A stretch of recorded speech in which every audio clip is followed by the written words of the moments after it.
జడ శ్రవణ్ కుమార్ అనే పేరు దాదాపు టీవీ కానీ యూట్యూబ్ కానీ సోషల్ మీడియా కానీ చూసే అందరికీ బాగా పరిచయమే.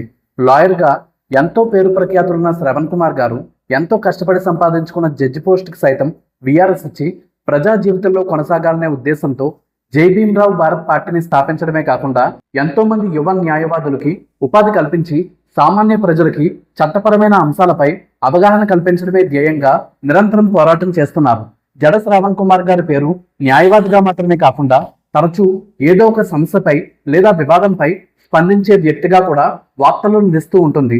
ప్రస్తుతం ఆయన మాట్లాడిన ఆడియో లీక్ తో పాటు ప్రశ్న యూట్యూబ్ ఛానల్ అధినేత రావణ్ అరెస్ట్ తదనంతర పరిణామాల్లో రావణ్ కి 4 కేసుల్లో 4 బెయిల్స్ 4 రోజుల్లో శ్రవణ్ కుమార్ గారు తెప్పిస్తే 5వసారి మరో కేసులో ఆయన అరెస్ట్ చేశారు పోలీసులు. ఈ విషయంలో కూడా శ్రవణ్ కుమార్ నిరంతరం వార్తల్లో నిలుస్తున్న నేపథ్యంలో శ్రవణ్ కుమార్ గారి గురించి ఎవరికీ తెలియని అత్యంత ఆసక్తికరమైన అన్ని విషయాల గురించి ఈ వీడియోలో తెలుసుకుందాం. అయితే వీడియోలోకి వెళ్లే ముందు ఒక చిన్న విన్నపం. ఈ వీడియో మీకు నచ్చితే ఖచ్చితంగా లైక్ చేయండి. అలాగే మన ఛానల్ని సబ్స్క్రైబ్ చేసి మన ఛానల్ కుటుంబ సభ్యుల్లో ఒకరిగా చేరుకోండి.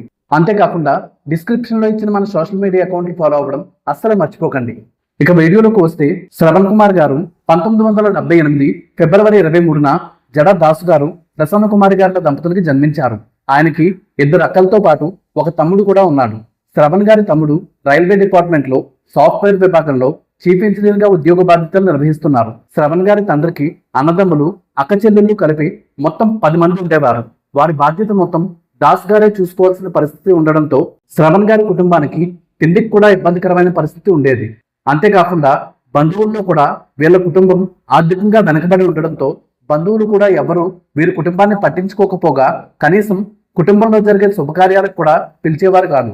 ఒక రకంగా చెప్పాలంటే మనుషులకు కాకుండా మనీకి మాత్రమే విలువిచ్చేవారు. శ్రవణ్ గారి తండ్రి దాస్ గారు ఎలక్ట్రిసిటీ డిపార్ట్మెంట్ లో హెల్పర్ గా చిన్న ఉద్యోగంలో చేరారు. అది కూడా ఆయన తండ్రి మరణిస్తే ఆ కోటాలో దాస్ గారికి ఉద్యోగం వచ్చింది. చాలా రోజుల పాటు ఆ డిపార్ట్మెంట్ లో పనిచేసి జూనియర్ లైన్మెన్ గా ఆ తర్వాత లైన్మెన్ గా పదోన్నతి పొందారు. కానీ ఉద్యోగరీత్యా ట్రాన్స్ఫర్ల కారణంగా శ్రవణ్ గారి చదువు ఒక ఊర్లో కాకుండా వేరే ఊర్లలో సాగింది.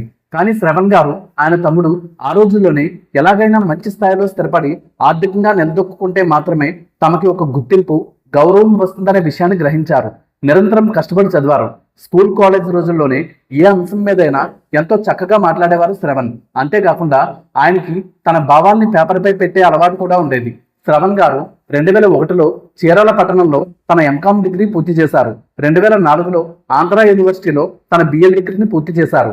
ఆంధ్ర యూనివర్సిటీలో చేరడానికి కారణం కూడా అక్కడ మంచి భోజనం పెడతారని, హాస్టల్ చాలా బాగుంటుందని చెప్పడంతో అప్పటికి కూడా ఇంకా ఆర్థికంగా తన కుటుంబం ఇబ్బందుల్లోనే ఉండడంతో ఆంధ్ర యూనివర్సిటీలో లా డిగ్రీ చేయాలని నిర్ణయించుకున్నారు శ్రవణ్. అయితే లా చేయడం కంటే ముందు జర్నలిస్ట్ అయితే ప్రజలకి సామాజిక అంశాలపై అవగాహన కల్పించవచ్చని అనుకున్నారు. అంతేకాకుండా ఈనాడు జర్నలిజం స్కూల్లో చేరితే నెలకి 8,000 రూపాయలు స్టైఫండ్ వస్తుందనేది కూడా ఆయన ఆలోచనకు ఒక కారణం. దాంతో ఈనాడు జర్నలిజం స్కూల్లో ఎంట్రన్స్ ఎగ్జామ్ రాయడమే కాకుండా రిటర్న్ టెస్ట్ లో కూడా మంచి మార్కులతో ఉత్తీర్ణత సాధించారు. అయితే వాళ్ళ నాన్నగారికి ట్రాన్స్ఫర్ కావడం వల్ల ఇంటర్వ్యూ కాల్ లెటర్ వాళ్ళ పాత చిరునామాకు వెళ్ళింది. ఆ విషయం ఇంటర్వ్యూ పూర్తి అయిపోయాక తెలిసింది.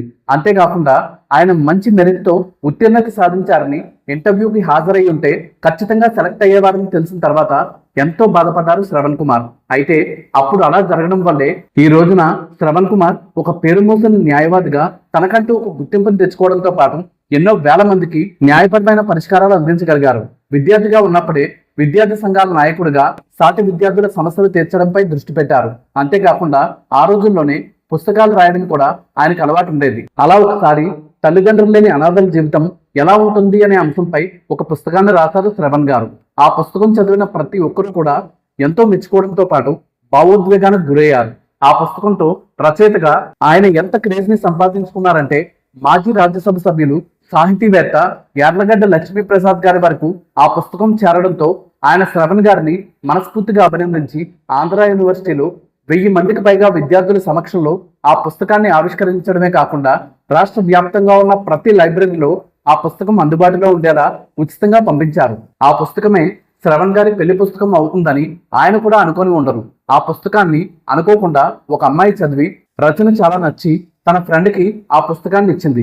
ఆ అమ్మాయికి కూడా పుస్తకంతో పాటు పుస్తకంలో ఉన్న విషయం మనసుకు హత్తుకోవడంతో ఆ పుస్తకం చదవడం పూర్తయ్యాక ఆ పుస్తకంపై ఉన్న శ్రవణ్ గారి ఫోన్ నెంబర్ చూసి ఆయనకి ఫోన్ చేసి చాలా బాగా రాశారంటూ అభినందించారు. ఆ పరిచయం కాస్త ఒకరి భావాలు ఒకరు పంచుకునే స్నేహంగా మారింది.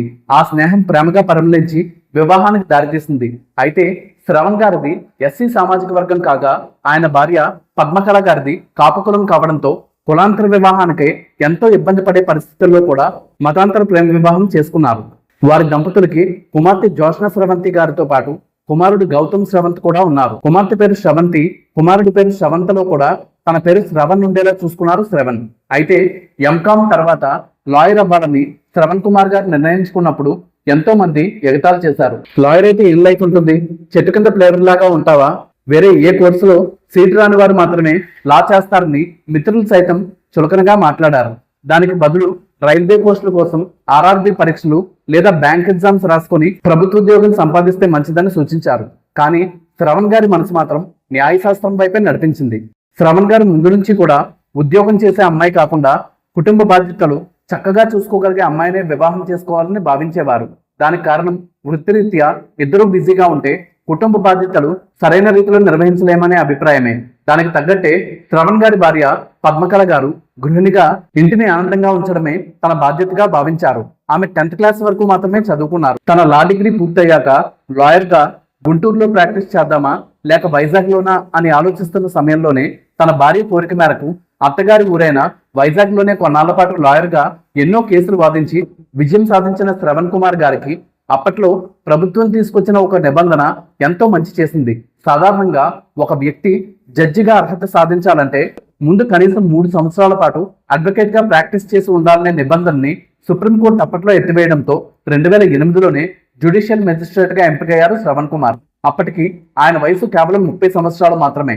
ఫస్ట్ పోస్టింగ్ హైదరాబాద్ లో వచ్చింది. ఆ తర్వాత 3 ఏళ్ల పాటు గుంటూరులో, మరో 3 ఏళ్లు రాజమండ్రిలో ఫస్ట్ క్లాస్ మెజిస్ట్రేట్ గా బాధ్యతలు నిర్వహించిన తర్వాత అక్కడ స్వయంగా కళ్ళెదుటే అన్యాయాలు జరుగుతూ ఉండటం, న్యాయవాదులు, పోలీసులు కొన్ని సందర్భాల్లో కేసుల్లోని వ్యక్తులు కూడా కుమ్మక్కైపోయి కేసులు కొట్టేయాల్సిన పరిస్థితులు వస్తూ ఉండడంతో ఎంతో బాధ అనిపించి అడ్వకేట్ గా ఉంటే మాత్రమే న్యాయంగా ఉన్న కేసులు వాదించి కనీసం కొంతమందికైనా న్యాయం చేయగలుగుతామని గ్రహించి 9 ఏళ్లు జడ్జిగా బాధ్యతలు నిర్వహించడమే కాకుండా అత్యంత వేగంగా ఖచ్చితత్వంతో కేసుల్లో తీర్పులు చెప్తారని పేరు తెచ్చుకున్నప్పటికీ ఆ జడ్జి పోస్ట్ ఐఏఎస్ క్యాడర్తో సమానమైన గౌరవం కలిగి ఉన్నప్పటికీ ఎవరూ రాజీనామా చేయడానికి కనీసం ఊహించని, సాహసించని విధంగా రాజీనామా చేశారు శ్రవణ్ కుమార్. అయితే ఆ నిర్ణయం తీసుకోబోతున్నట్టు ముందుగా కొంతమంది శ్రేయోభిలాషంతో చర్చించిన సమయంలో ఎంతో మంది ఆ నిర్ణయం పట్ల ఆశ్చర్యం వ్యక్తం చేశారు. స్వయంగా అప్పటి హైకోర్టు చీఫ్ జస్టిస్ కూడా శ్రవణ్ గారితో, నువ్వు చాలా మంచి జడ్జివి, ఏంటి నిర్ణయం, చాలా ఇబ్బంది పడతావు, నీకిద్దరు చిన్నపిల్లలు కూడా ఉన్నారు, రాజీనామా విత్డ్రా చేసుకో అని చెప్పినప్పటికీ తన నిర్ణయాన్ని మార్చుకోలేదు. కానీ ఆ తర్వాత ఆయన ప్రస్థానం ఎలా సాగిందంటే అడ్వకేట్ గా, హైకోర్టు అడ్వకేట్ గా 2 తెలుగు రాష్ట్రాల్లో కూడా ఎంతో పేరు ప్రఖ్యాతులు సంపాదించుకోవడంతో పాటు 80 మంది వరకు లాయర్స్ ఆయన వద్ద నిరంతరం పనిచేస్తూ వివిధ కోర్టుల్లో కేసులు వాదిస్తూ ఉండే స్థాయికి చేరుకున్నారు. ప్రతి నెల తన ఆఫీసులో ఉన్న లాయర్లు, ఇతర స్టాఫ్ శాలరీ కలిపి 30 లక్షల పైనే చెల్లించే స్థాయికి చేరుకున్నారు. ఎన్నో డిబేట్స్ లో, పలు ఛానల్స్ లో పాల్గొని సమస్యలపై న్యాయబద్ధంగా, చట్టబద్ధంగా, ధర్మబద్ధంగా ఎలా పోరాడాలో ఎంతో మందికి అవగాహన కల్పించడంతో పాటు ఎంతో మందిలో స్ఫూర్తిని రగిలించారు.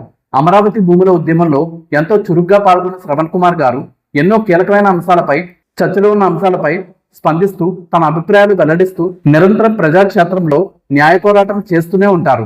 కేవలం రాజకీయ వ్యవస్థ మాత్రమే సమాజాన్ని బాగు చేయగలదనే విషయాన్ని గ్రహించి జైభీంరావు భారత్ పార్టీ అనే పార్టీని స్థాపించారు. ఎన్నో నియోజకవర్గాల్లో ఆ పార్టీ అభ్యర్థులు పోటీ చేసినప్పటికీ ఎవరూ దాదాపుగా డిపాజిట్ కూడా తెచ్చుకోలేకపోయారు.